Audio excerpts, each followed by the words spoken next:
7 clés pour pouvoir préparer la réussite scolaire, mais aussi la réussite socio-professionnelle, pour préparer l'épanouissement socio-professionnel. Première clé, tout en haut à droite, c'est changer son regard sur l'intelligence.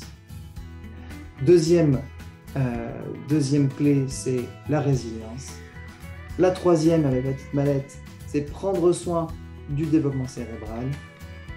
Quatrième clé, c'est les fonctions cognitives, favoriser leur développement. Cinquième clé, c'est les compétences exécutives. Sixième clé, c'est le mouvement et le jeu libre. Et le dernier, c'est les 3 astuces autour des apprentissages fondamentaux.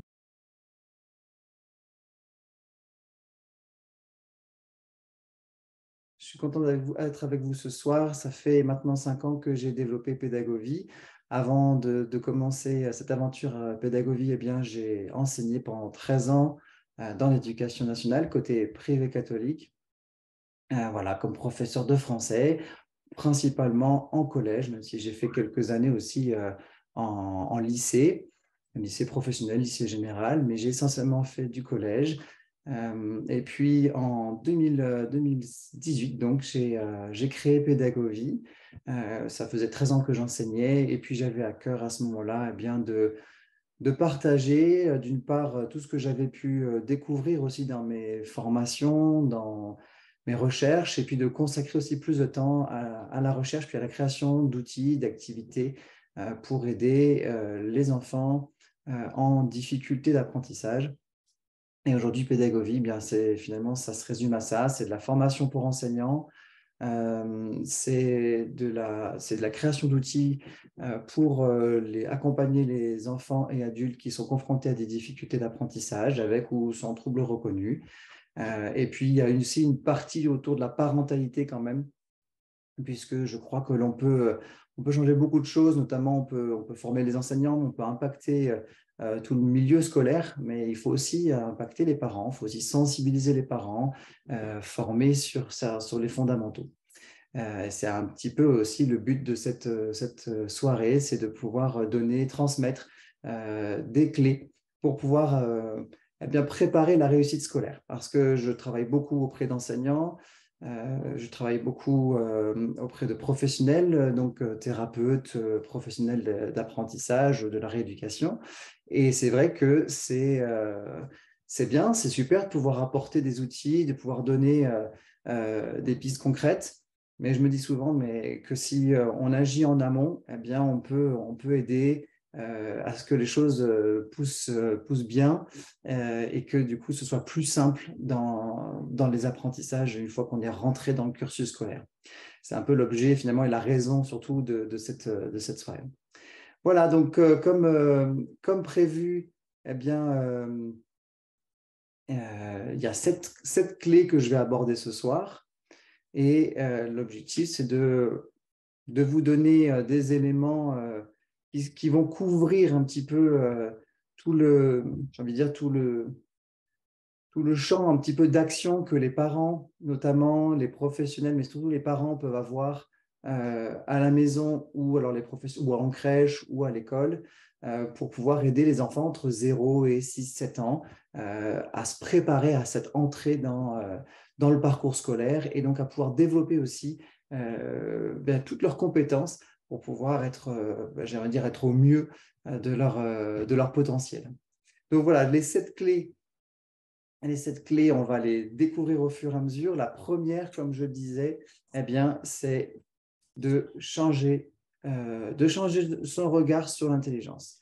Je parlais brièvement du fait qu'on a été quand même influencé par tous les travaux d'Alfred Binet. C'est vrai que je disais, c'est le père de l'échelle psychométrique qu'on appelle le quotient intellectuel. On mesure aujourd'hui l'intelligence encore beaucoup avec cette notion de quotient intellectuel. Et moi, quand j'étais enseignant, c'était quelque chose qui revenait souvent dans les échanges avec les parents, c'était cette notion de quotient intellectuel, notamment par rapport à, vous savez, aujourd'hui, on parle du haut potentiel. Moi, quand j'étais enseignant, on parlait d'enfants précoces, on en parlait aussi d'enfants surdoués. Enfin, il y avait eu plusieurs termes. Mais j'entendais beaucoup parler de quotient intellectuel. Et le QI, c'est quand même quelque chose, quand je fais des conférences auprès des parents, quelque chose qui est très présent encore dans les mentalités. Donc, le quotient intellectuel, pour resituer un petit peu, c'est juste le résultat en fait, d'un test qu'on appelle le test psychométrique et qui va fournir une indication quantitative qui est complètement standardisée. Hein, voilà, ça va être très arbitraire finalement. Il y a des choses qui ont été définies pour pouvoir quantifier cette intelligence humaine. Ça, c'est le fonctionnement. Et voilà, il s'agit d'une méthode qui est basée sur une batterie de tests conçue pour évaluer certaines capacités, notamment pour traiter certains problèmes, raisonner, planifier, penser, déduire, comprendre des idées complexes. Bref, ça définit une mesure d'aptitude logico-mathématique par rapport à une moyenne. Et là, ça, c'est vrai que c'est un élément important, c'est la notion de moyenne, c'est-à-dire qu'on va faire une moyenne. Voilà.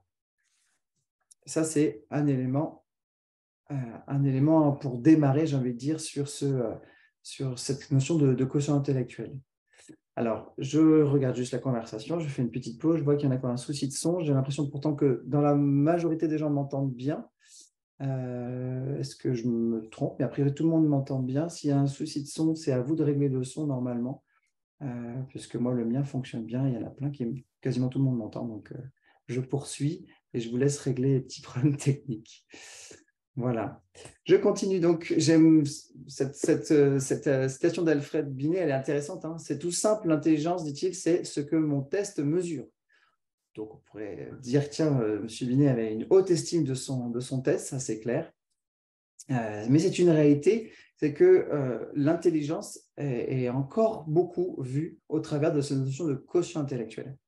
Et mon objectif dans cette première clé qui s'intitule donc Changer de regard sur l'intelligence, eh bien, c'est justement de déconstruire un petit peu cette vision très étriquée de l'intelligence et de faire passer ce message-là, c'est que l'intelligence, ce n'est pas que évidemment le quotient intellectuel. Alors juste deux petites vidéos très très courtes, une de Pascal Toscani, qui est enseignant-chercheur, qui est maître de conférence en psychologie cognitive à l'Université d'Angers et qui avait fait cette vidéo que je trouve intéressante. Alors, je vous ai mis un petit passage où elle parle du quotient intellectuel. Alors, c'est parti, je vous la passe. Indicateur statistique qui n'a aucune réalité biologique.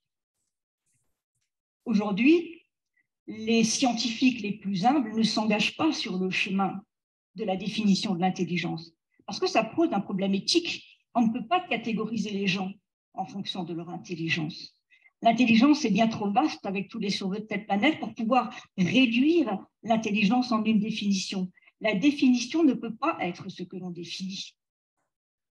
Osons sortir de ce qui fige et osons sortir de ce qui catégorise. Voilà, petit message de Pascal Toscani qui est la première et puis bien placée en tant que chercheur justement pour nous parler de cette notion de quotient intellectuel et nous inviter à sortir justement de cet étiquetage au travers du quotient intellectuel. Une autre vidéo de Mind Parachute.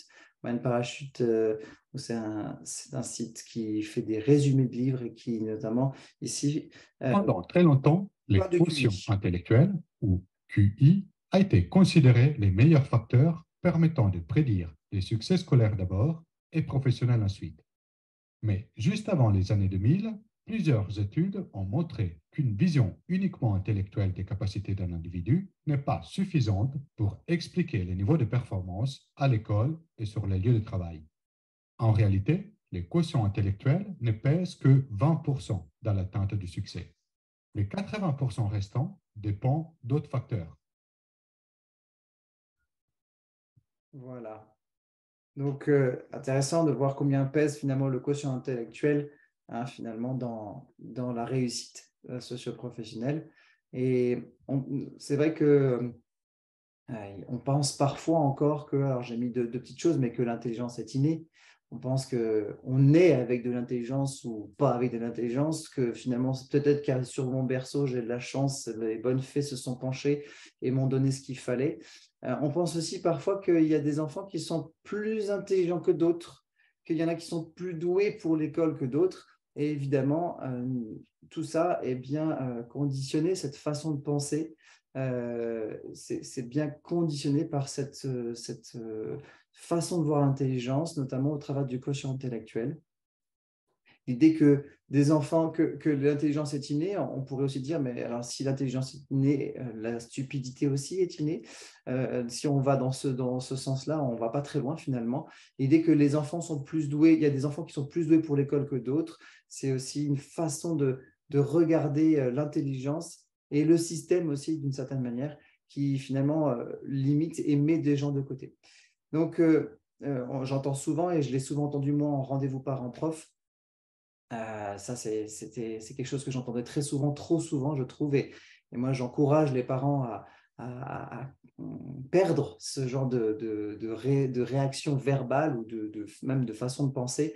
Hein, j'ai mis mon fils est nul en maths, mais vous savez, moi, c'est pareil. Alors, moi, j'étais prof de français, mais j'entendais, bah oui, bon, il a des difficultés en orthographe, mais vous savez, son père, c'est pareil, voilà, c'est sa fille, que voulez-vous, enfin voilà. Donc, l'idée que finalement, c'est normal, il est mauvais dans tel domaine, moi j'étais mauvais dans tel domaine. Encore une fois, cette idée que l'intelligence, c'est quelque chose de figé, et puis soit j'ai reçu, soit j'ai pas reçu. Donc, ça, c'est vraiment des éléments pour moi fondamentaux. C'est pour ça que j'ai mis ça comme première clé, c'est vraiment changer ce regard sur l'intelligence. Et puis, ce qui nous aide à changer de regard sur l'intelligence, finalement, c'est de prendre en compte des connaissances aujourd'hui que l'on a grâce aux neurosciences cognitives notamment. Et c'est entre autres la découverte de la plasticité cérébrale, qui n'est pas très récente, qui d'ailleurs est même, qui date quand même, mais qui commence finalement depuis peu à être connue. Et l'idée de la plasticité cérébrale, pardon, c'est l'idée que le cerveau, il est en permanence en mouvement, il évolue, et puis que ce n'est pas quelque chose de figé, justement, qui se passe. On n'a pas des connexions à la naissance qui sont en place et puis qui seront pour tout le temps et puis qui vont finir par se dégrader. Pas du tout. Je vous donne cette définition de la plasticité cérébrale. Je vais zoomer dessus, comme ça vous verrez bien. Je trouve qu'elle est très parlante, cette notion de dire que la plasticité cérébrale, c'est ce processus continu et dynamique de création, de renforcement et d'élimination des connexions synaptiques en fonction de la fréquence des expériences vécues. Et donc, il y a vraiment cette idée qu'il y a quelque chose qui est en permanence en mouvement. Et puis, non seulement ça bouge, mais en plus, ça se crée, il y a des connexions qui se créent, il y en a qui se renforcent et il y en a qui disparaissent. Il y a vraiment ce mouvement des connexions. Alors, on parle de connexions synaptiques, je ne vais pas rentrer dans le détail, ce n'est pas le lieu de le faire, mais voilà, c'est neurones qui se connectent au niveau des synapses. Et donc, ça bouge, ça va, ça vient, ça disparaît. Ça fait vraiment pas, c'est vraiment le fonctionnement cérébral qui est qui est de telle manière qu'on ne peut pas aujourd'hui considérer que l'intelligence est quelque chose de figé. On peut même aujourd'hui affirmer qu'à n'importe quel âge, on peut apprendre une nouvelle langue étrangère, par exemple. On peut acquérir de nouvelles compétences à n'importe quel âge, parce que le cerveau, en tout cas, lui, en a la possibilité. Et si on n'y arrive pas, ce n'est pas à cause du cerveau qui ne fonctionne pas comme on voudrait ou qui ne nous le permet pas.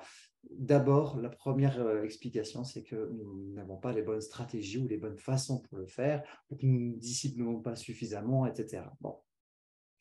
Et la bonne nouvelle, c'est que la plasticité cérébrale, c'est toute la vie. Ça dure dès la naissance, même avant, et puis jusqu'à la mort. Et puis, alors, c'est vrai qu'il y a une différence entre le nourrisson, entre le jeune enfant et puis la personne, le senior, par exemple. En tout cas, elle commence, la plasticité cérébrale est au maximum jusqu'à 2 ans, à peu près. Et puis, il y a une petite baisse au fur et à mesure, mais elle reste quand même une réalité. Il y aura une baisse plus importante à la puberté, donc chez l'adolescent notamment, mais ça va quand même se poursuivre à l'âge adulte et jusqu'à la fin de la vie, même si évidemment il y a au fur et à mesure que le temps passe moins une plasticité un peu moins importante, mais il y a quand même cette réalité-là. J'aime cette citation de Albert Jacquard, qui dit, comme vous voyez, l'intelligence n'est pas quelque chose que l'on reçoit, c'est quelque chose que l'on construit. Et c'est vraiment ce que nous apprend la plasticité cérébrale, c'est que l'intelligence, ce n'est pas quelque chose qui est donné à un moment donné. L'intelligence, ça se construit au fur et à mesure de nos expériences de vie. Donc, je terminerai là-dessus, sur cette notion de l'intelligence, c'est que les neurosciences et les recherches nous montrent qu'on ne peut pas considérer l'intelligence comme quelque chose de figé. On a même pu, si on s'en tient qu'au quotient intellectuel, observer du fait de plusieurs études, eh bien, que le quotient intellectuel va augmenter ou diminuer à différents âges. Il y a 2 études en particulier que j'ai mis ici, une étude de 2011 qui a été faite par une équipe, Ramsden, Richardson et Joss, et puis en 2016 aussi, l'étude de Sarah Cassidy, qui est un docteur en psychologie à l'université de Nottingham. Donc voilà, simplement, ce que je voulais vous partager, ce qui me semble important, et c'est le mot pour moi de la fin de cette première clé, c'est qu'il n'y a pas de déterminisme, il n'y a pas de fatalité. Par rapport à l'intelligence, nous pouvons affirmer aujourd'hui, et c'est important en tant que parent de l'avoir compris, de l'avoir en tête, c'est que l'on peut affirmer que tout individu est câblé pour devenir intelligent. Alors le mot devenir, et on peut même pinailler et nuancer ce qui est écrit, c'est même plutôt je pourrais dire, l'individu câblé pour développer son intelligence. Voilà, je crois que c'est vraiment le terme, et c'est ce qu'il faut que je change sur ma slide. C'est pas tellement devenir intelligent, c'est développer son intelligence. Parce qu'intelligence, c'est pas quelque chose que l'on atteint à un moment donné, ça y est, je suis devenu intelligent. L'intelligence, c'est quelque chose qui se construit au fur et à mesure. Et tout individu est câblé pour ça. Nous sommes certes différents, mais nous avons on va dire, ce potentiel-là. Il reste à le développer.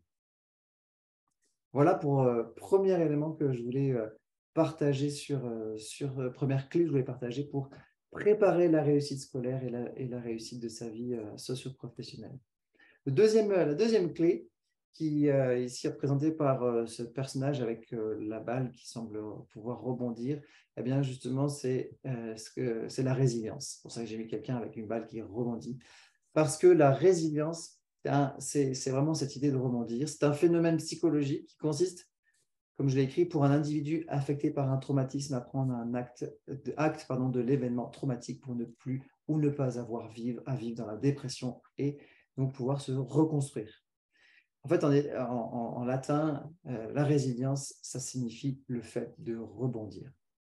Alors, ça peut paraître surprenant. Qu'est-ce que la résilience vient faire là-dedans? Eh bien, je crois profondément que la résilience est nécessaire pour réussir sa vie, parce que tout au long du parcours que nous avons, qu'un enfant, qu'un individu a, tout au long de sa vie, notamment dans les premières années, dans le parcours scolaire aussi également, dans la vie familiale, il y a de nombreux événements, ou en tout cas, il y en a certains qui vont être traumatiques et qui vont du coup affecter la capacité de l'individu à avancer. Et pour réussir son parcours scolaire, mais aussi pour réussir sa vie, eh bien, on a besoin d'avoir toujours cette énergie, cette envie d'avancer, cette envie de vivre, cette envie de conquérir des choses, cette envie de développer nos idées, cette envie, et le fait d'avoir des ambitions également. Et le problème, c'est que les événements de la vie, les accidents, etc., les maladies, et puis les paroles que l'on reçoit vont affecter cette confiance en nous dont nous avons besoin. Et là, j'ouvre très brièvement une toute petite parenthèse, mais je ferai référence à Alfred Adler qui parle de ce besoin de capacité, ce besoin de développer le sentiment de capacité. Ça, c'est vraiment un élément très important, avoir confiance en ses capacités, confiance en soi. Voilà, donc la résilience, elle est nécessaire pour pouvoir dépasser tout ce qui viendrait nous tirer vers le bas. Alors, juste par rapport à la résilience, je voudrais parler d'abord de la notion de période critique. Vous avez peut-être entendu parler de la dictature en Roumanie de Nicolae Ceausescu, où il y a eu une tragédie avec 200 000 enfants qui ont été abandonnés. Et certains ont pu être sauvés, ils ont été retrouvés dans des orphelinats institutionnels, et puis ils ont été retrouvés dans des conditions complètement déplorables. Notamment au niveau des conditions, les enfants, on a retrouvé des enfants qui étaient complètement laissés à l'abandon, d'une certaine manière, dans des lits à barreaux. Je crois qu'il y avait une personne pour s'occuper de 20 enfants. Ils étaient tout juste nourris. Il y avait le strict minimum en termes d'hygiène physique. Et puis, il y avait très peu, voire pas du tout, d'interaction sociale. Alors, ça, c'est des faits. Voilà, c'est comme ça qu'on a retrouvé ces enfants-là. Et ce qui est intéressant, c'est ce que finalement, on a étudié un petit peu, on a pris le temps d'étudier ces enfants-là, de voir dans quel état ils étaient. Et ce qui a été observé, c'était qu'il y avait une vraie famine psychique et puis que le cerveau de ces enfants-là ne fonctionnait pas normalement. En tout cas, il était altéré très clairement. Et ce qui s'est passé, c'est que les enfants ont progressivement, donc une fois avoir été retrouvés, ont été placés dans des familles d'accueil. Donc, les enfants qui ont été retrouvés dans ces orphelinats ont été placés. Et puis, en 2001, il y a eu des chercheurs qui ont comparé le développement des enfants selon qu'ils avaient été placés avant leurs 2 ans ou alors après leurs 2 ans. Donc, ça a fait l'objet d'une étude spécifique. Et ce qui a été observé, c'était que les enfants qui ont été observés, ils avaient à peu près 8 ans. Et ils ont comparé donc ces deux types, on va dire, de groupes d'enfants, ceux qui avaient été placés avant et ceux qui étaient placés après. Et ils se sont rendus compte tout simplement que les enfants qui avaient été placés avant leurs 2 ans dans un environnement sain avaient une activité électrique normale, une activité cérébrale électrique normale. Et puis, ils ont pu évaluer qu'il y avait une résilience quasi totale qui s'était mise en place chez ces enfants. Et ils en sont arrivés à la conclusion qu'il y a en fait une période critique pour le développement de la résilience, c'est avant les 2 ans. Si l'environnement dans lequel évolue le bébé avant ses 2 ans est sécurisant, épanouissant, qu'il y a de l'interaction sociale, etc., eh bien, la résilience qui va se développer chez lui va être plus importante que chez les enfants qui n'auront pas eu ce contexte-là. Et si il n'y a pas ce contexte, mais que l'enfant est placé dans un environnement sain avant ses 2 ans, eh bien, la résilience sera plus importante. Je parle de la résilience parce que moi-même, j'ai pris conscience en découvrant tout ça que cette résilience, elle est vraiment importante. Je suis papa de 5 merveilleux enfants. La photo date un petit peu, ils ont grandi maintenant. Ils ont entre 9 ans et bientôt 18 ans. Et sur la photo, donc vous voyez nos 5 enfants et mon épouse, la mère de mes 5 enfants et moi-même. Mais mon épouse, c'est mon épouse défunte parce que Flavie donc, est décédée en novembre 2016 suite à une infection foudroyante. Et je me suis retrouvé à 32 ans, mon épouse à ce moment-là avait alors 32 ans, je me suis retrouvé du jour au lendemain, d'une minute à l'autre, veuf avec mes 5 enfants qui avaient alors entre 2 ans et demi et 11 ans et demi. Et aujourd'hui, je peux te dire que ce qui m'a permis d'avancer très clairement, eh bien, c'était une force, c'était une force que j'avais en moi qui était tout autre que quelque chose que je maîtrisais, que je contrôlais, que je décidais. La force de rebondir, la force d'avancer, de tenir bon, d'avoir envie voilà, de vivre et de s'occuper de ses enfants et d'avoir des projets, eh bien, elle me dépassait, elle était inconsciente. Et avec tout ce que j'ai découvert, donc tout ce que je viens de vous partager, j'ai clairement compris que ce que mes parents avaient semé dans ma vie quand j'étais nourrisson, entre 0 et 2 ans, avait été vraiment fondamental pour me permettre d'avancer, pour me permettre dans cette situation vraiment dramatique, eh bien, de pouvoir continuer à avancer, de ne pas m'écrouler, de ne pas laisser tout tomber, mais de continuer eh bien, de vivre et de m'occuper des miens. Aujourd'hui, donc, ça va faire 7 ans bientôt que la mère de mes enfants est décédée. Eh bien, j'ai reconstruit ma vie, je me suis marié il y a 2 ans. Nous avons 7 enfants à charge avec mon épouse actuelle. Et puis, voilà, j'ai créé Pédagovie. Voilà, je suis dans des projets, je vis. Et mes enfants aussi. Alors, eux, ils sont encore plus ou moins jeunes. Mais voilà, c'est pour témoigner simplement que la résilience, c'est vraiment quelque chose qui nous aide dans notre vie socio-professionnelle, qui nous aide à nous épanouir et dont nous avons besoin. Moi, je vous donne un exemple à 32 ans. Je vous passe plein d'autres détails. Mes parents ont divorcé, j'ai vécu d'autres choses pas faciles, mais à chaque fois, cette capacité à rebondir, eh bien, elle était là. Et je crois profondément et je suis très reconnaissant envers mes parents pour tout ce qu'ils m'ont donné, quand j'étais moi-même petit enfant. Voilà, pour parler, pour clôturer sur la résilience, mais pour dire combien c'est important. Troisième clé pour préparer la réussite scolaire donc, et l'épanouissement socio-professionnel, eh bien, je vous propose de parler du développement cérébral. Alors, évidemment, tout ça, c'est un petit peu en lien. Le développement cérébral, aujourd'hui, grâce aux neurosciences cognitives, on sait plein de choses. Et ça, c'est ça qui est très intéressant, c'est que nous avons aujourd'hui énormément de sources, énormément d'études qui nous permettent de savoir finalement comment ça fonctionne un peu dans cette machine-là. Et donc, je vais vous partager évidemment brièvement quelques éléments sur le développement cérébral, mais c'est vraiment une clé, c'est-à-dire que si je veux aider mon enfant à réussir, si je veux préparer, en tout cas si je veux l'aider à réussir sa future vie scolaire et à s'épanouir dans la vie socio-professionnelle, eh bien, je vais devoir prendre en tant que parent, pas que parent, en tant que professionnel, je pense aux professionnels, aux éducateurs qui travaillent en crèche, et puis les enseignants qui travaillent en maternelle, je vais devoir prendre soin du développement cérébral de l'enfant. Alors, quelques éléments sur le cerveau de l'enfant. Le fonctionnement de notre cerveau, en schématique, on va dire, c'est qu'il y a trois parties. Évidemment, il n'y a pas vraiment trois parties, c'est vraiment schématique, mais ça permet de comprendre un petit peu comment ça s'organise en tout cas. Il y a une partie qui dit le cerveau qu'on appelle le cerveau supérieur, qui est composé alors, du cortex, du néocortex, et puis du COF. J'ai mis le COF ici, si je vous zoome un petit peu, c'est le cortex orbitofrontal, qui se trouve donc juste derrière notre front, en fait, derrière nos orbites.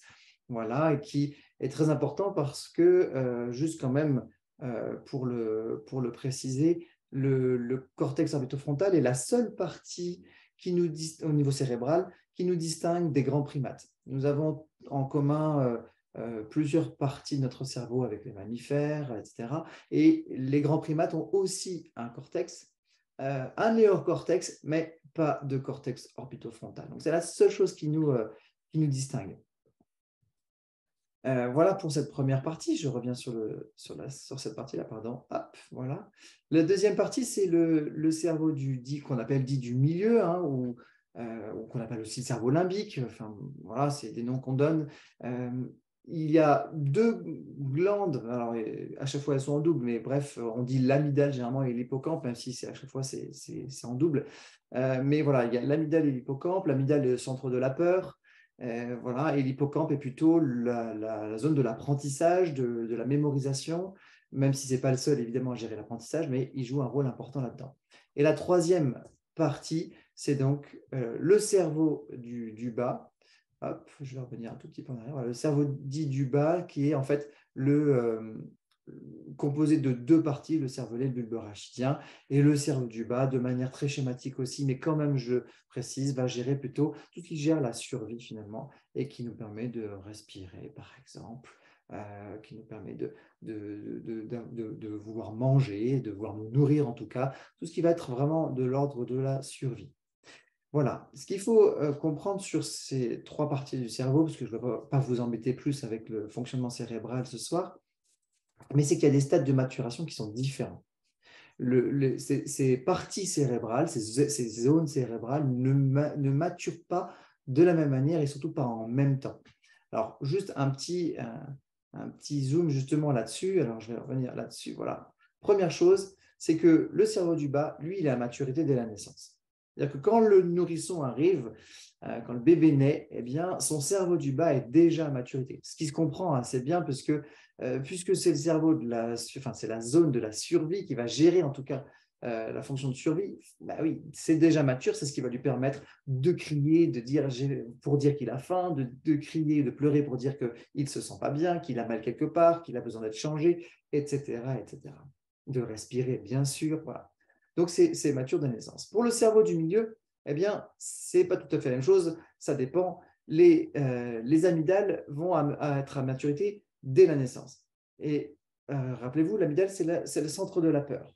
Donc, ce qui veut dire que l'amygdale va aussi, ce centre de la peur, va stocker tous les souvenirs inconscients de l'ordre de la peur. Ça, c'est une réalité, c'est comme ça que ça fonctionne. Et il y a un deuxième élément dans ce cerveau du milieu, c'est l'hippocampe.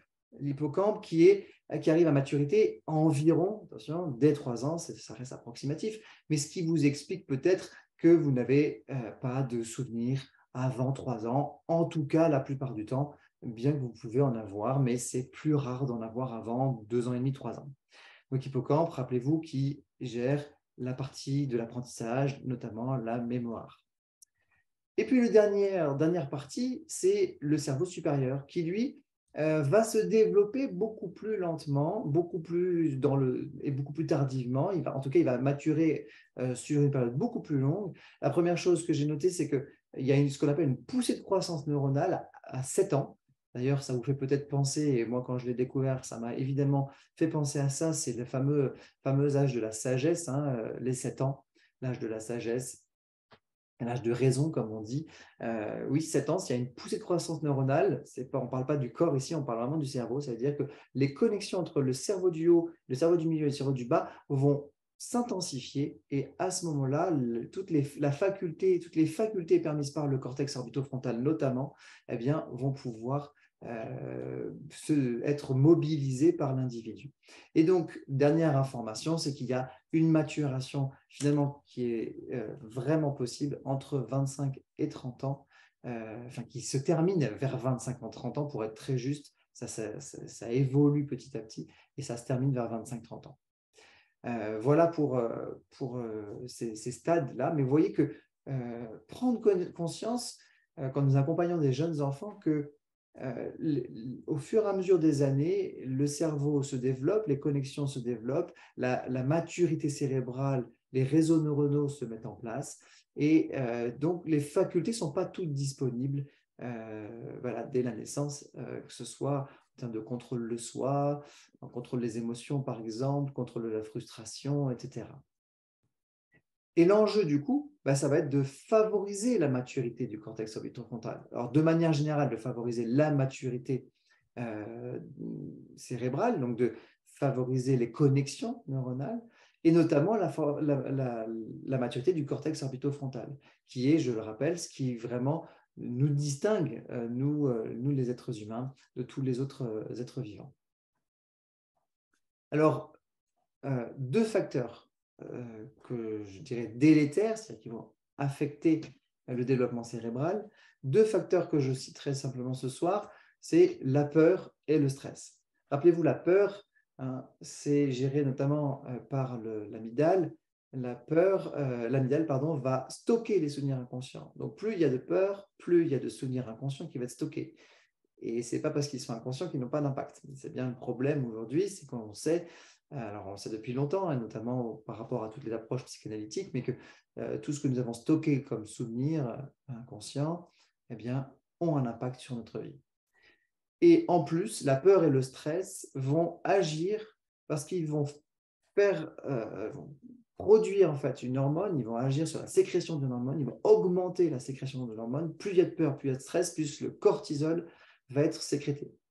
Et le cortisol, c'est important de le savoir, c'est que le cortisol, il va avoir un impact sur le développement cérébral.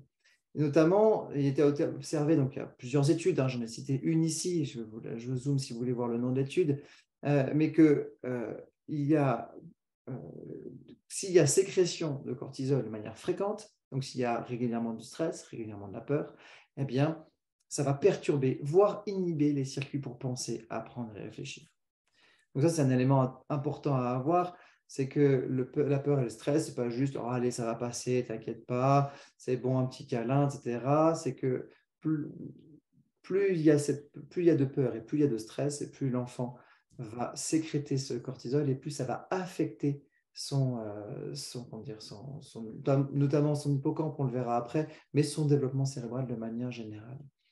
Alors la peur, le stress, il y en a plein dans le quotidien d'un enfant.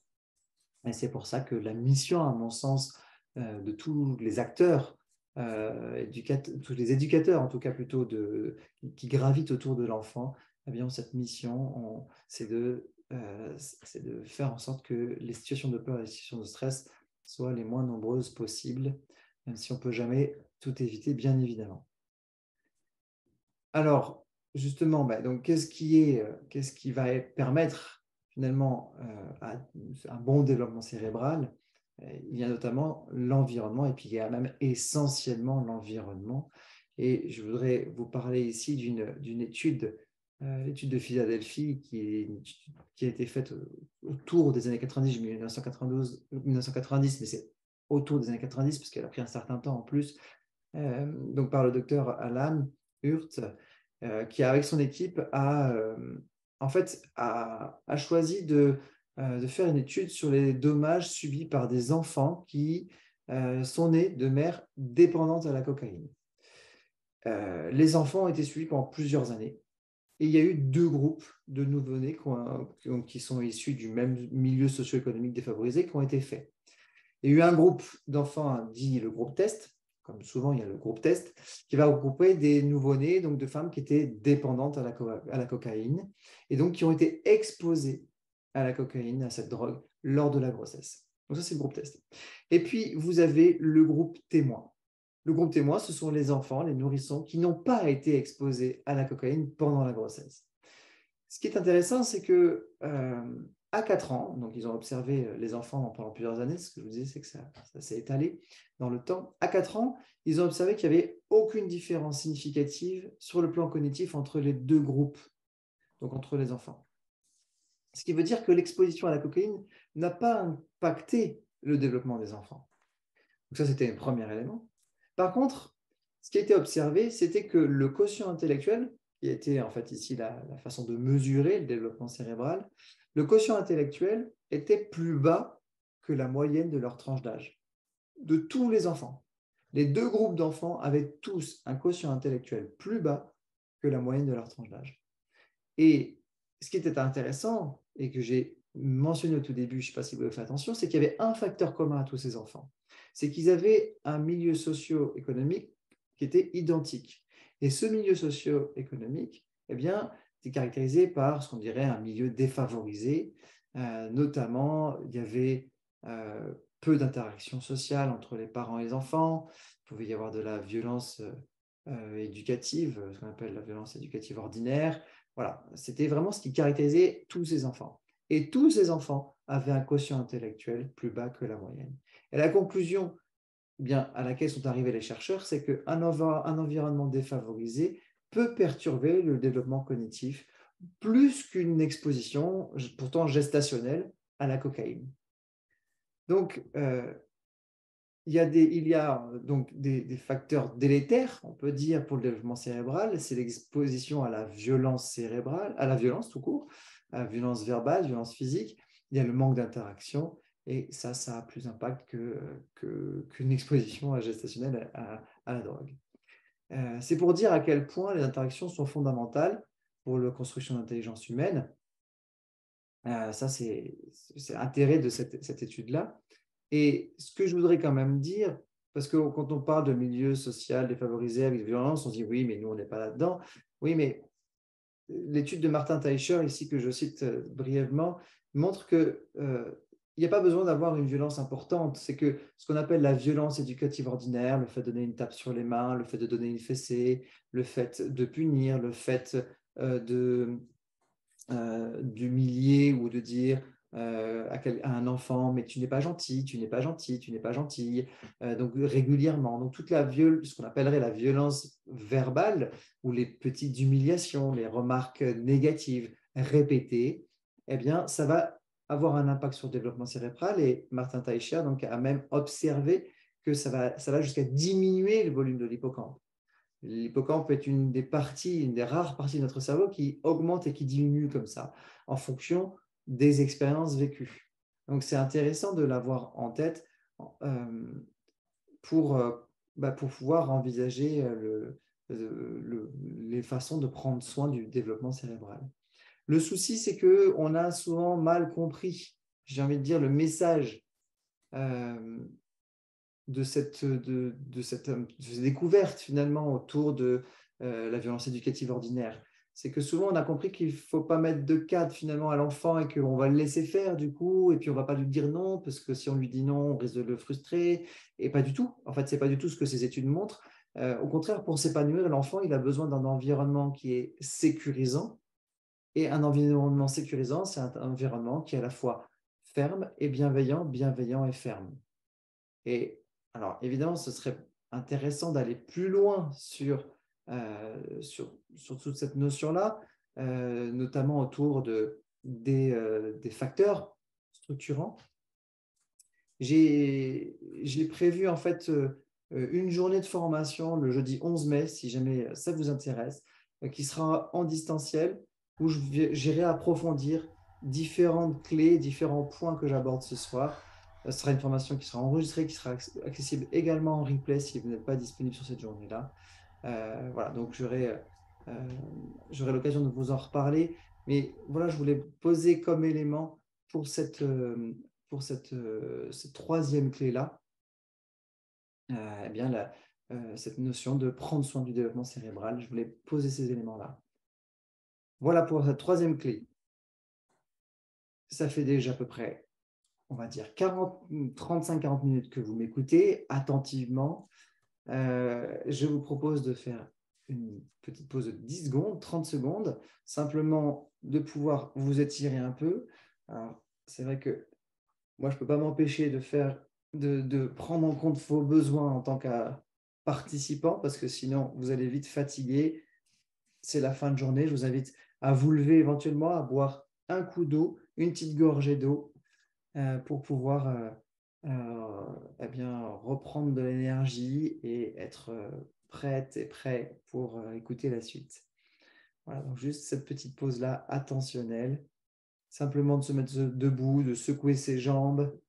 Voilà. Et puis, si vous avez… Alors, il fait nuit maintenant, donc regardez au loin dehors, c'est compliqué, mais ça, c'est un super réflexe à avoir quand vous êtes devant un écran pendant longtemps. S'arrêter, de regarder au loin, regarder le paysage, regarder le plus loin possible, autant qu'on peut, en tout cas, selon l'environnement dans lequel vous êtes. Et ça, c'est excellent à faire.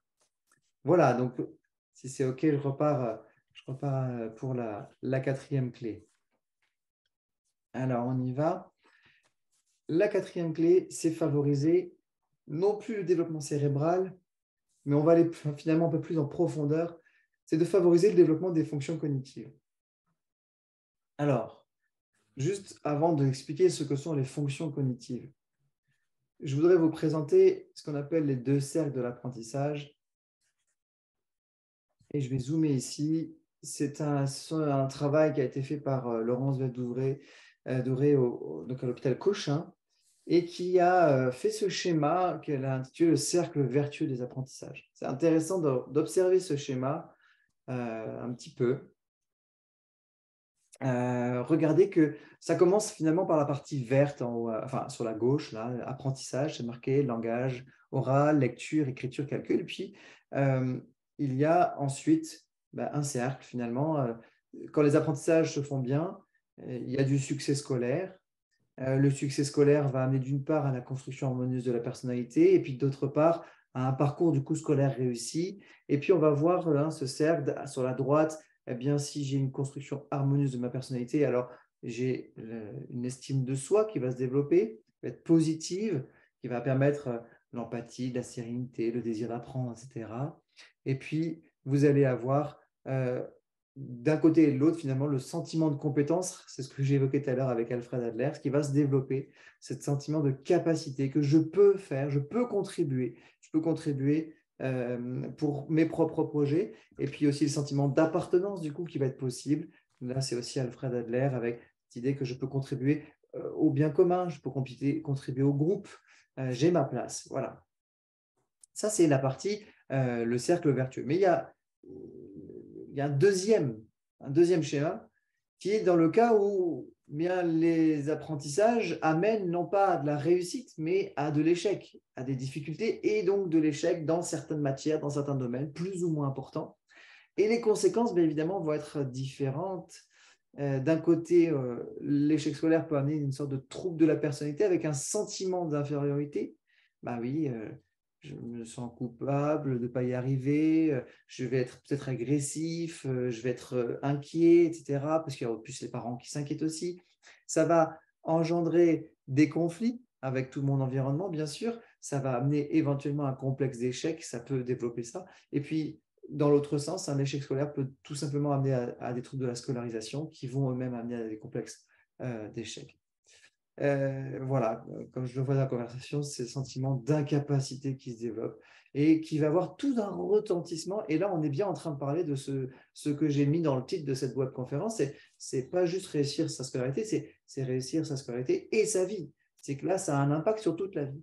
Donc, il va falloir finalement éviter ce deuxième circuit, ce deuxième schéma. Et pour ça, il va falloir s'occuper, si vous regardez bien, je rezoome sur les schémas, mais tout part de ça, tout part des apprentissages. Tout part des apprentissages et notamment du langage oral, de la lecture, d'écriture, du calcul. Donc, il va falloir permettre que ces apprentissages se développent bien. Et pour que ces apprentissages se développent bien, eh bien, l'individu a besoin de fonctions cognitives qui sont bien développées. Et c'est en fait, finalement, on remonte un petit peu à la base, c'est les fonctions cognitives. C'est un petit peu notre couteau suisse, les fonctions cognitives, et c'est comme ça d'ailleurs que j'ai intitulé cette deuxième slide, c'est notre couteau suisse. Il y a 6 fonctions cognitives finalement qui sont nos fondations, qui nous permettent d'apprendre n'importe quoi. Je suis bébé, j'apprends à marcher, j'apprends à tenir mon verre, ma fourchette pour manger tout seul. Puis progressivement, je vais apprendre à mettre une forme ronde dans un rond. Et ensuite, je vais apprendre à écrire, à lire. Ensuite, je vais apprendre peut-être, je ne sais pas, moi, à faire du cheval, peut-être à faire un sport, etc. Les fonctions cognitives sont nos fondations de tous les apprentissages. Sans ces fonctions cognitives, nos apprentissages sont compliqués. Donc, avant de parler de lecture, d'écriture, etc., bien, il nous faut parler des fonctions cognitives. Et les fonctions cognitives, comme vous voyez, il y en a 6. Le langage, la motricité, les perceptions, c'est-à-dire sensorielles, bien sûr, les compétences exécutives, l'attention et les mémoires. Voilà les six fonctions cognitives à l'intérieur desquelles on peut retrouver d'autres choses, mais qui sont les choses, enfin, notre point d'attention doit être sur ces fonctions cognitives. Je suis parent, je suis éducateur, je suis enseignant en maternelle, j'ai des enfants entre 0 et 7 ans, le développement des fonctions cognitives est fondamental. Ça, c'est un élément important. Il faut comprendre que ces systèmes-là, ces 6 systèmes, sont en fait isolables, mais surtout, ils sont massivement interconnectés. C'est-à-dire que l'atteinte d'un élément du système va atteindre les autres. Et d'ailleurs, c'est ce qu'on retrouve chez les enfants qui ont des difficultés ou même qui ont un diagnostic, par exemple, autour d'un trouble 10, par exemple. Si vous prenez quelqu'un chez qui on a diagnostiqué une dyslexie, on va souvent diagnostiquer, par exemple, une dysorthographie ou alors un problème d'attention, etc. Souvent, évidemment, c'est combiné. Alors, voilà, ces fonctions cognitives sont tellement importantes à tel point que quand moi je fais un accompagnement individuel, donc moi j'ai développé la rééducation qui rassemble l'ensemble des outils sous 4 parcours, multisens, multison, multimots et multimove, donc 4 parcours qui contiennent des activités pour faire de l'accompagnement individuel. Aujourd'hui, l'avantage, c'est que l'intégralité de ces activités est disponible, peut être découverte en vidéo, puisque j'ai tout mis en vidéo, le matériel a été envoyé. Donc, il y a les parents qui le suivent, il y a des enseignants qui l'utilisent, il y a des professionnels, évidemment, thérapeutes et autres spécialistes des apprentissages. Donc, dans la rééducation, moi, finalement, je vais cibler particulièrement ces fonctions cognitives. Je vais, au travers d'activités qui sont ludiques et dynamiques, parce que ça, j'y crois beaucoup, c'est le plaisir plus il y a de plaisir, plus il y a d'efficacité d'apprentissage d'une part, mais aussi en termes de rééducation, plus on va vite et loin. Donc, ces activités ludiques et dynamiques vont permettre de pouvoir renforcer le développement des fonctions cognitives. Parce que la réalité que l'on observe assez rapidement quand on accompagne les enfants, quand on est en classe, quand on organise des ateliers, etc., c'est que les fonctions cognitives sont de plus en plus sous-développées pour plein de raisons que je ne vais pas prendre le temps maintenant de développer, mais qu'on peut comprendre assez rapidement. Il y a toute une évolution sociétale. On en parlera un petit peu tout à l'heure d'ailleurs du type d'évolution. En tout cas, on peut comprendre que oui, il se passe des choses. Et puis, je vais sortir le gros mot. On va dire ils ont bon dos, mais quand même, on peut le dire, ce sont les écrans. Les écrans ont un impact important sur le développement des fonctions cognitives, évidemment. Alors, dans la formation que je donnerai le 11 mai, donc je disais tout à l'heure, c'était une formation que je donnerai en distanciel, qui sera enregistrée, donc accessible en replay si vous n'êtes pas disponible. Eh bien, je développerai davantage, notamment le langage, je développerai les perceptions sensorielles, je développerai la motricité, je développerai aussi certainement un petit peu l'attention. Les compétences exécutives, je vais en parler juste après parce que ça va être la clé suivante. Et puis, ce que je voulais dire, juste pour terminer, c'est que ces fonctions cognitives, elles se développent à tout âge, mais évidemment beaucoup entre 0 et 7 ans. Donc, c'est vraiment un âge opportun pour les développer, et plus tôt elles se développent, et mieux c'est. Là, je poursuis donc avec, je viens d'encadrer juste les compétences exécutives. Nous allons faire un petit zoom, et ce sera la clé suivante. Donc, ce sera la 5e clé. Ce sont les compétences exécutives. Je vais faire un zoom sur ces compétences-là. Voilà, juste pour résumer les 4 premières clés que nous venons de voir. Petit temps de rétroaction. Quelles sont les 4 premières clés? Sans regarder vos notes, qu'est-ce que vous avez en mémoire? Là, vous avez le visuel pour vous aider. Première clé, changer son regard sur l'intelligence. C'est vraiment pour moi le point de départ. Une notion notamment d'intelligence fixe ou d'intelligence en développement. La deuxième chose, c'est la notion de résilience. Favoriser le développement de la résilience chez le nourrisson, notamment entre 0 et 2 ans. La troisième, vous avez prendre soin du développement cérébral. Voilà. La quatrième, c'est prendre soin des fonctions cognitives. Prendre soin, en tout cas, favoriser le développement plutôt des fonctions cognitives. Et donc, la cinquième, c'est sur les compétences exécutives. Alors, les compétences exécutives, je vous rappelle, on vient de zoomer, en fait, sur une des 6 fonctions cognitives que l'on a vues. Les compétences exécutives que vous pouvez aussi trouver sous le nom de fonctions exécutives. Je préfère dire compétences, que du coup, ça permet de différencier fonctions cognitives et compétences exécutives de manière plus claire. Alors, quelques éléments sur ces compétences exécutives. Oui, si je pars dans le bon sens, c'est mieux. On va partir par là. Voilà. Première compétence, il n'y a pas d'ordre, hein, mais je vous la donne comme ça. Et puis, si vous avez déjà entendu parler des compétences, c'est le moment de voir si vous vous souvenez des 3 compétences. La première, en tout cas celle que j'ai mise en première, la mémoire de travail, que l'on utilise en permanence tout au long de notre journée, tout au long de notre vie, et qu'un enfant à l'école utilise énormément pour la plupart de ses tâches scolaires, de ses activités. C'est cette idée que la mémoire de travail, c'est sa capacité à garder une information en mémoire sur un temps court. Alors, il ne s'agit pas juste, parce qu'on pourrait dire, mais ça c'est la mémoire à court terme. Oui, en fait, la mémoire de travail, d'ailleurs, je ne sais pas si vous vous souvenez, mais la mémoire de travail donc, est dans les compétences exécutives et non pas dans les mémoires, qui est une autre fonction cognitive.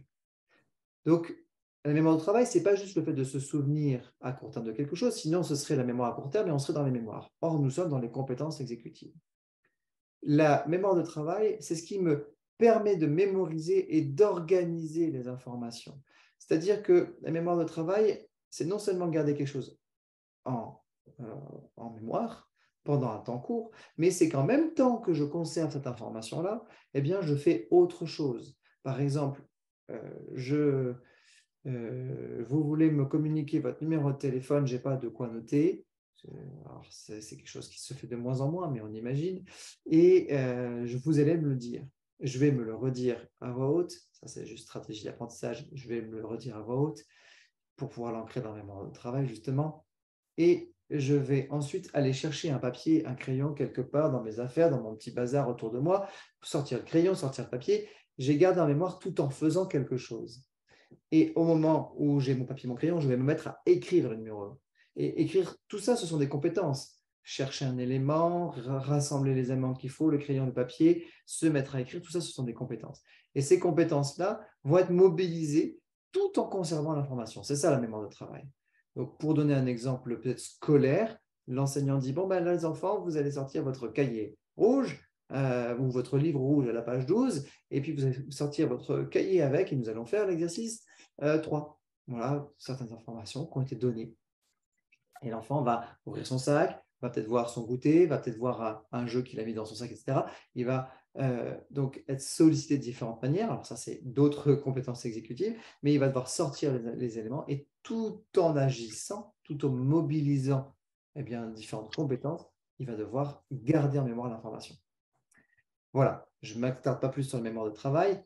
Le contrôle inhibiteur, je l'ai évoqué avec cette idée que l'enfant ouvre son sac, il voit son goûter et il va faire preuve de contrôle inhibiteur ou pas s'il laisse son goûter de côté et qu'il continue son action jusqu'au bout.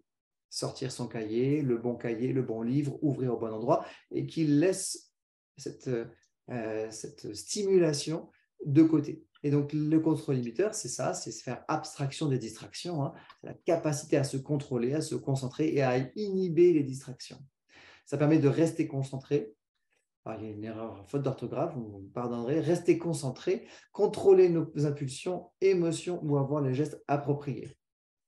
Donc, voilà un petit peu pour le contrôle inhibiteur. Et puis, la troisième compétence exécutive, tellement importante aussi, la flexibilité cognitive, qui est cette capacité à rebondir face à un résultat qui n'est pas juste, face à un échec. Alors là, on ne parle pas de la résilience, on n'est pas dans le domaine psychologique, on est dans le domaine cognitif. Donc, ici, je l'ai défini de cette manière, c'est la capacité à détecter ses erreurs, à les corriger et à se montrer créatif. C'est un élément important. Ce qui nous permet d'ajuster nos stratégies en cas d'erreur. Je vous invite à couper le micro. Je vois qu'il y a quelqu'un qui est activé. Il doit avoir un micro activé. Hop. Voilà. Tous les sons. Excusez-moi, j'ai désactivé les sons, sinon on entend le bruit. Voilà, donc faire preuve de flexibilité et de créativité. Donc la flexibilité cognitive, un enfant qui se trouve en classe, eh bien, va en avoir besoin très souvent. Je fais un exercice de maths, le résultat est faux. Comment je fais pour aller plus loin et ne pas me décourager? L'enfant qui a la flexibilité cognitive va chercher à trouver l'erreur, voir où se trouve le problème dans son raisonnement, dans la technique, etc. Alors que l'enfant qui manquerait de flexibilité cognitive aurait tendance à laisser tomber. Ce qu'il faut savoir sur ces trois mémoires de travail, sur trois compétences exécutives, d'ailleurs, tiens, c'est l'occasion juste de vous poser la question, est-ce que vous vous souvenez des trois? Petit temps de métacognition, on fait un petit pas en arrière, on pourrait dire, on voit ce que l'on sait, ce que l'on ne sait plus, mémoire de travail, contrôle inhibiteur et flexibilité cognitive. Ce qui est important pour vous, c'est que si vous avez oublié la deuxième, par exemple, eh bien, c'est du coup de maintenant de la redire à voix haute, de l'écrire pour pouvoir l'ancrer, de dire « Ah, mais c'est celle-ci que je ne savais pas, maintenant je la sais ». Fenêtre d'occasion. Pourquoi parler de fenêtre d'occasion? Parce qu'en fait, eh bien, il a été observé que les compétences exécutives ont une fenêtre d'occasion, c'est-à-dire une période pendant laquelle leur développement est beaucoup plus efficace et beaucoup plus facile. Et ce développement, c'est essentiellement entre, alors on peut prendre la fourchette large, c'est-à-dire 0-7 ans, et si on prend la fourchette moins large, 3-6 ans. C'est intéressant donc d'avoir ça en tête. Ça ne veut pas dire que ça ne peut pas se développer après, mais c'est comme tout dans le cerveau, c'est quand il y a des fenêtres d'occasion, si on passe à côté, après c'est un petit peu plus laborieux, c'est plus compliqué et surtout on a déjà expérimenté les conséquences désagréables de la non-acquisition de ces compétences-là. Donc il y a une perte de confiance, notamment des difficultés qui apparaissent, etc. Voilà un petit peu pour ça, pour la fenêtre d'occasion. Quelques indicateurs positifs sur ces compétences. Qu'est-ce qui montre que je suis en train d'intégrer mes compétences? J'en ai mis 3. chez les jeunes enfants, c'est très flagrant quand ils ont envie de faire seul. Mais laisse-moi faire seul, j'ai envie de faire seul. Pourtant, ils n'y arrivent pas forcément ou ils vont prendre beaucoup de temps, mais ils ont envie de faire seul. Voilà l'indicateur qu'ils sont en train de développer et d'intégrer ces compétences-là. L'autre élément, c'est la concentration profonde dans la réalisation d'une tâche. L'enfant qui est absorbé par sa tâche, vous l'appelez, mais il est dedans, il n'a pas envie d'en sortir, il est dedans. C'est vraiment un indicateur aussi positif d'intégration de la compétence. Et puis, la satisfaction de l'enfant, qui a du plaisir à la faire et à la refaire et encore et encore et encore. Voilà, par exemple, un autre indicateur. Alors, c'est vrai que pareil, c'est important du coup de pouvoir lui permettre de refaire et d'avoir des outils autonomisants. Je pense notamment, mais il n'y a pas que cela, mais je pense notamment aux outils de la pédagogie Montessori, par exemple, qui sont des outils où l'on peut faire et refaire. Enfin, en tout cas, dans l'ambiance Montessori, il y a cette idée-là. Et comprendre que l'enfant qui veut refaire pour la 51e fois le même puzzle, alors qu'en fait, il a déjà fait 50 fois et qu'il le connaît par cœur et que ça n'a aucun intérêt, ben non, ce n'est pas vrai. Ça a un intérêt qu'il le refasse parce qu'il est en train de répéter et cette satisfaction-là qu'il a à répéter montre qu'il intègre des compétences exécutives fondamentales. Je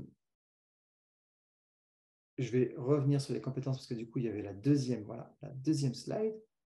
Donc, la question qu'il y a, finalement, s'il y a quelque chose de plus important que lire, écrire, compter, alors oui, dans l'absolu, il y a quelque chose de plus important. Mais pourquoi je pose la question? Parce que le Centre du développement de l'enfant à Harvard a étudié particulièrement les compétences exécutives et j'aimerais lire avec vous ces deux passages-là. Ils sont extraits des études faites par ce Centre du développement de l'enfant.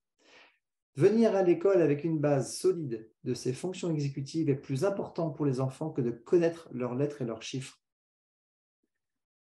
Offrir aux enfants les moyens de construire ces compétences à la maison, dans les programmes d'éducation précoce et dans tous les autres contextes où ils vivent régulièrement, est l'une des plus importantes responsabilités de la société, car, poursuit-il, c'est toujours le Centre du développement de l'enfant, contrairement aux croyances populaires, apprendre à se contrôler, à être attentif et à mémoriser consciemment des informations n'arrive pas automatiquement lorsque les enfants grandissent.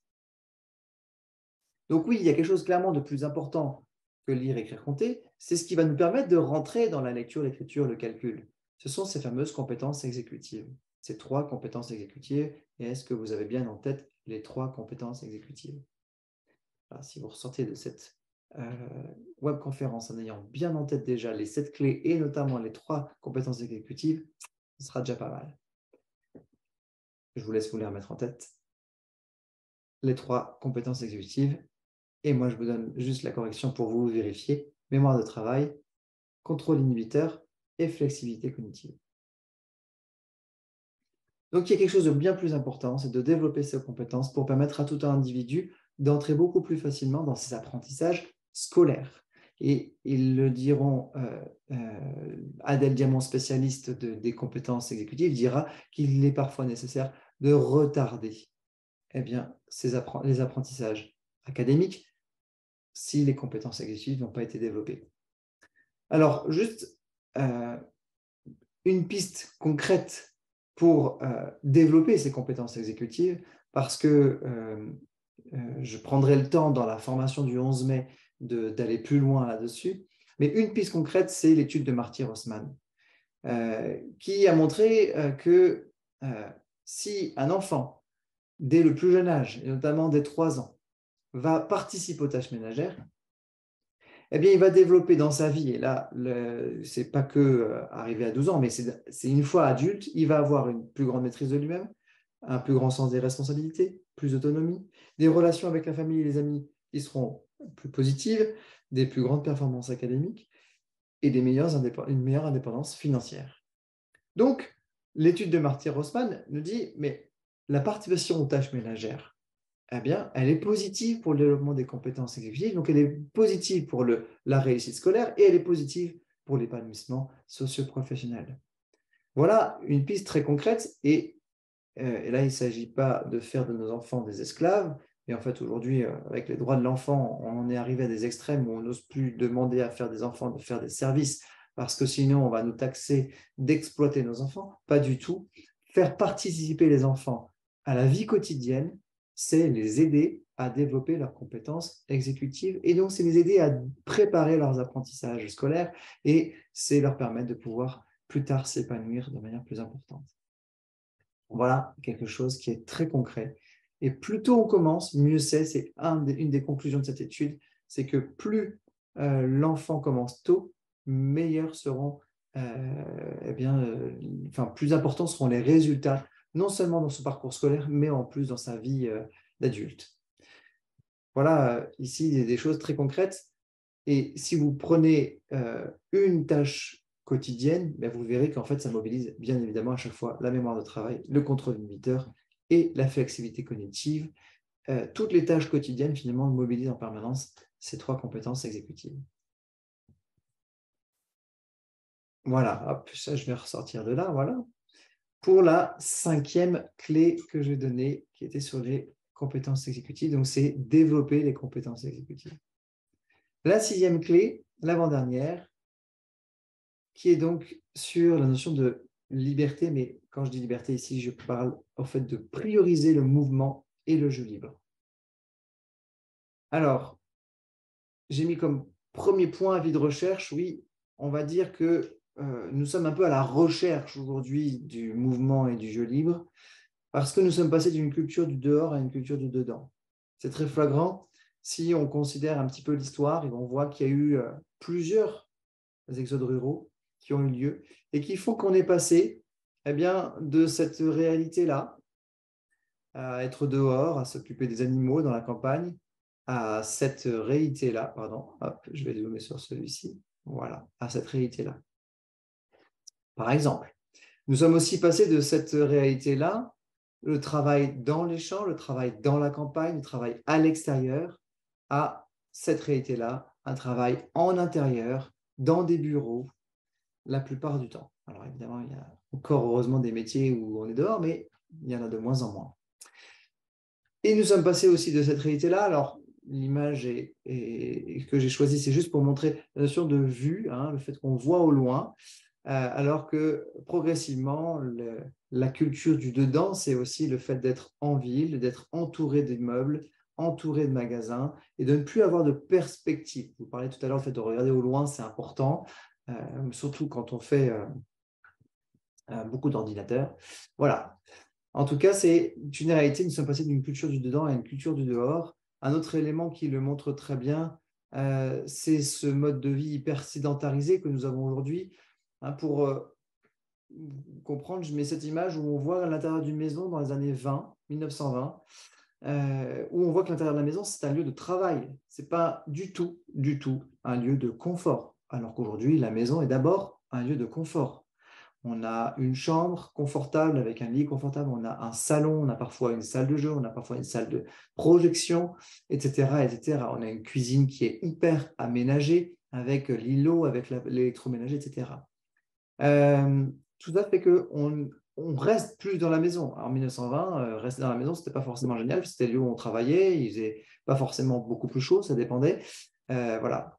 Le summum de l'hypersédentarité, évidemment, c'est magnifique, c'est qu'on en arrive en 2020 à courir sur place, entouré de 4 murs, sans bouger, voilà, avec toute une tenue de sport, de course, mais en étant bien à l'intérieur. Voilà, ça c'est le summum de l'hypersédentarité.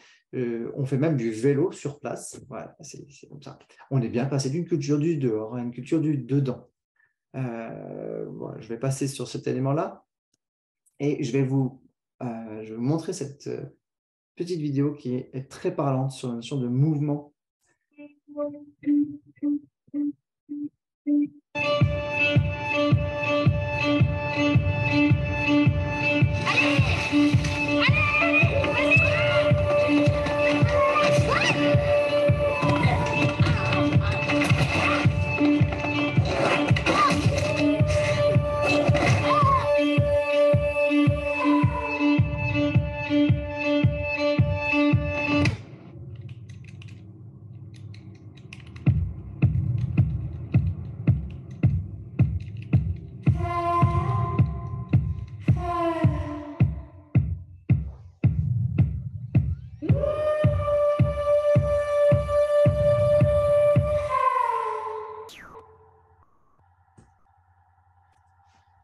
Voilà.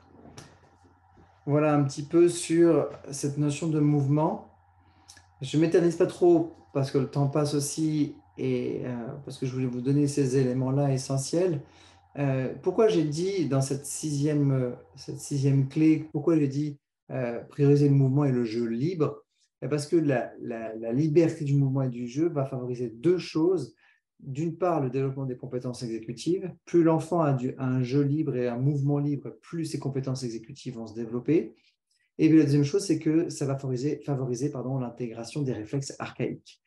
Pas le temps de développer cette notion-là, mais j'aurai l'occasion d'en reparler dans la journée du 11 mai, donc où j'approfondirai, je parlerai notamment des bons gestes, des réactions à adopter avec le jeune enfant pour favoriser l'intégration des réflexes archaïques et des compétences exécutives.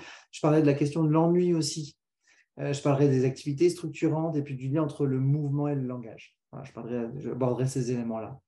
Hop, je ne vais pas revenir dessus. Et donc, je termine avec la septième clé qui est en fait une clé un peu à part, qui est 3 astuces, 3 conseils pour éviter les difficultés scolaires, notamment en lien avec les apprentissages fondamentaux, lecture, écriture, calcul, orthographe, langage, etc.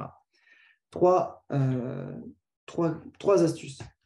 La première, c'est d'éviter, sinon je le dis tout de suite, c'est d'éviter les comptines numériques et les comptines alphabétiques.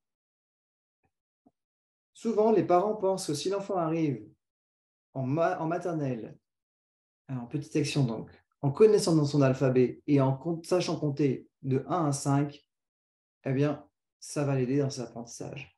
Faux. Plus l'enfant intègre la comptine alphabétique et la comptine numérique sans avoir compris ce qu'il y a derrière finalement, eh bien, plus ça va être compliqué pour entrer notamment dans la lecture, l'écriture, le calcul. Donc, je veux dire, si vous voulez favoriser la réussite scolaire, eh bien, chantez des comptines, chantez des chansons, racontez des histoires, mais laissez de côté la comptine alphabétique et puis la comptine numérique. Les enseignants, en tout cas, moi, je m'attelle à transmettre ces notions-là. Les enseignants sont formés pour pouvoir accompagner les enfants et les aider à structurer leurs apprentissages. Et le fait de leur apprendre leur alphabet, par exemple, sous forme de comptine ou à compter de 1 à 10 ou de 1 à 5, eh bien, n'aide pas du tout les enfants. Deuxième chose, c'est que si on veut favoriser la lecture et l'écriture, eh bien, je vous invite à éviter de dire les mots que l'enfant vous demande finalement de lire pour lui. Combien de fois, moi, mes enfants m'ont demandé, tiens, sur le panneau, c'est écrit quoi? Et là, sur le papier, c'est écrit quoi? Ils avaient 2 ans, 3 ans, 3 ans et demi, 4 ans. Eh bien, si l'enfant ne connaît pas le code alphabétique, c'est-à-dire que s'il n'a pas compris la correspondance entre graphème et phonème, le fait qu'un son se traduit par un code qu'on appelle un graphème, si l'enfant n'a pas compris cette logique-là, eh bien, je vous invite et je vous conseille de ne pas lui dire le mot, parce que lui va retenir la forme globale du mot et du coup ne va pas pouvoir ensuite facilement entrer dans la lecture et l'écriture de manière alphabétique, parce que notre langue, il se trouve qu'elle est alphabétique. Et donc, il sera préférable, par exemple, de lui expliquer que pour lire, eh bien, il faut connaître le code, justement. Et que quand il connaîtra bien le code, ce qu'on appelle les lettres, eh bien, il pourra lire le mot. Et ça va donner d'ailleurs du sens à son apprentissage à l'école. Et quand il va être à l'école et que l'enseignante va lui faire découvrir des phonèmes et des graphèmes, enfin l'association phonème-graphème, ah bah oui, ça me sert à ça finalement. Et du coup, ce sera motivant pour lui. Et puis, éventuellement, ça pourrait être, en voyant le mot, le dire, est-ce que tu connais une des lettres, toi, dedans? Est-ce qu'il y en a une que tu connais? Et elle chante comment, cette lettre? Est-ce qu'on ne va pas donner le nom de la lettre, mais on va donner le phonème correspondant au graphème. Bon, je ne vais pas rentrer dans les détails, mais moi, j'invite les parents à ne pas dire le mot, lire à la place de. Et la troisième astuce, c'est par rapport à l'orthographe. Si on veut qu'un enfant entre dans l'orthographe de manière structurante, eh bien, ce que l'on peut faire pour éviter les difficultés d'orthographe plus tard, ça va être de ne pas laisser l'enfant écrire comme il veut. Ça, c'est un élément important. Et 2, ça va être de lui répondre, ça de ne pas lui répondre quand il demande comment ça s'écrit, de lui dire bah, ça s'écrit comme ça s'entend. Parce que l'orthographe n'est pas que phonologique, elle est aussi physiomorphologique, c'est-à-dire qu'on va aussi s'attacher aux lettres qu'il y a dedans, dans le mot, et pas seulement au son, parce qu'on a une langue qui n'est pas transparente, mais qui est semi-transparente. Et s'il y a une difficulté en français, ce sont les lettres qu'on n'entend pas, mais qui s'écrivent. Si je dis à l'enfant « écris comme tu l'entends », ça veut dire que très, très tôt, très jeune, j'imagine l'enfant à 3, 4, 5 ans qui commence à rentrer, à faire ses premiers pas et qui commence, et on va lui dire ça, eh bien, il va apprendre une chose, c'est que pour écrire un mot, j'ai besoin simplement d'entendre le mot. C'est bien déjà, mais ça ne suffit pas. Et c'est même, si je ne lui dis que ça va le faire rentrer dans un chemin qui n'est pas du tout structurant pour son orthographe. Moi, j'ai développé le concept de conscience orthographique, justement pour rentrer de manière naturelle dans l'apprentissage et de manière naturelle et structurante. D'ailleurs, il y a une formation qui a lieu en avril, 20-21 avril, en distanciel. Ça s'appelle la formation orthographe, c'est le niveau 1, c'est sur 2 jours. Et si ça vous intéresse, vous trouverez les informations sur pédagogie.fr. Voilà, donc dans la formation du 11 mai, jeudi 11 mai, donc où je vais approfondir ces clés-là, eh bien, nous verrons les grands principes pour développer la compréhension du nombre, notamment autour du calcul, et puis pour préparer efficacement l'entrée dans la lecture, l'écriture, l'orthographe. Donc dans les apprentissages fondamentaux en fait. Voilà 7 clés pour pouvoir préparer la réussite scolaire, mais aussi la réussite socio-professionnelle, pour préparer l'épanouissement socio-professionnel. Je redis les 7 clés, je vous laisse rapidement, juste avant moi, vous remettre en mémoire les choses. Première clé, tout en haut à droite, c'est changer son regard sur l'intelligence. Deuxième clé, c'est la résilience. La troisième, avec la petite mallette, c'est prendre soin du développement cérébral. Quatrième clé, c'est les fonctions cognitives, favoriser leur développement. Cinquième clé, eh bien, c'est les compétences exécutives. Sixième clé, c'est le mouvement et le jeu libre. Et le dernier, c'est les 3 astuces autour des apprentissages fondamentaux. Donc, je vais vous mettre je vous mets tout de suite dans la conversation le lien vers, si vous voulez participer à la formation du 11 mai ou suivre en replay ensuite, eh bien, je vous mets le lien tout de suite dans la conversation. Vous venez de le recevoir dans la discussion. Hein. Vous le recevrez par mail, évidemment, jusqu'à dimanche soir minuit, et vous avez 50% sur le tarif. La journée est à 100 €. Et donc, pour tous ceux qui s'inscriront avant dimanche minuit, elle sera à 50 €. Voilà, c'est, pour ceux qui se sont inscrits à cette conférence ce soir, vous avez cette remise-là de 50% sur la journée. L'idée, c'est d'aller plus loin, de développer, de détailler tout ce que j'ai pu aborder ce soir pour vous permettre d'avoir encore plus d'outils tout au long que je donnerai tout au long de cette journée. Voilà, je vous ai mis ça, le lien. J'en profite simplement déjà pour vous remercier pour votre participation, votre présence, pour votre souci d'accompagner au mieux les enfants entre 0 et 7 ans et de préparer la réussite scolaire. Et pour ça, je vais juste vous partager mon écran pour vous parler très rapidement. Il est ici. Voilà. Si vous cherchez des outils justement pour favoriser les apprentissages, il y a le programme Éducat 2023 qui vous propose 9 formations avec des thématiques vraiment très complémentaires. Il y en a sur le sommeil chez l'enfant, l'accompagnement du spectre de l'autisme, la créativité, la gestion du stress, la confiance en soi. Il y a l'accompagnement des adolescents, il y a la réussite scolaire. Moi, j'ai aussi mis une formation également. Vous avez 9 experts qui se sont rassemblés pour vous proposer des outils innovants, de qualité. Et c'est jusqu'au 3 avril seulement. C'est un pack complet, donc 9 formations pour le prix d'une, c'est-à-dire 119 € au lieu de 1129 €. Voilà, ça c'est la dernière un petit peu offre super intéressante que j'ai à vous partager. Je vais arrêter le partage d'écran et puis je vous remercie beaucoup. Je vous souhaite une très bonne soirée et puis vous recevrez le lien pour le replay si besoin et également le lien pour pouvoir vous inscrire si vous le souhaitez à la journée du 11 mai. Je vous souhaite une belle continuation avec ces 7 clés et je vous souhaite de belles aventures avec les enfants et puis le meilleur pour la suite. Bonne soirée.